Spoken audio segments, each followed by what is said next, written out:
Break के बाद खुशामदीद। खबरों का सिलसिला जारी है। अहम खबर शामिल करते हैं। सुप्रीम कोर्ट में इमरान खान के खिलाफ तौहीन अदालत केस की समाअत। जब लार्जर बेंच बनाया तो इमरान खान ने लॉन्ग मार्च खत्म कर दिया। चीफ जस्टिस की जानिब से कहा गया अदालत ने टाइमिंग को देखना है। चीफ जस्टिस उमर अता बंदयाल की जानिब से ये रिमार्क्स दिए गए। तफसीलात जान लेते हैं तैयब बलोच से। तैयब, क्या तफसीलात हैं आज की समाअत की?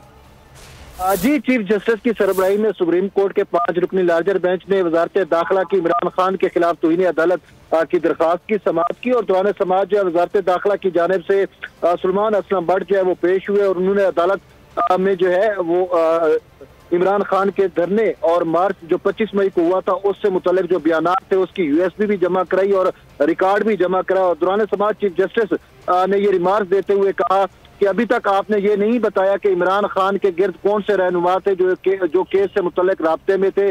जब सुप्रीम कोर्ट ने लार्जर बेंच बनाया तो इमरान खान ने लॉन्ग मार्च खत्म कर दिया। अदालत ने टाइमिंग को देखना है। चीफ जस्टिस का ये भी कहना था कि जो लोग डी चौक पहुंचे क्या वो लोग लॉन्ग मार्च का हिस्सा थे। बहुत शुक्रिया तैयब बलोच इन तफसीलात के लिए।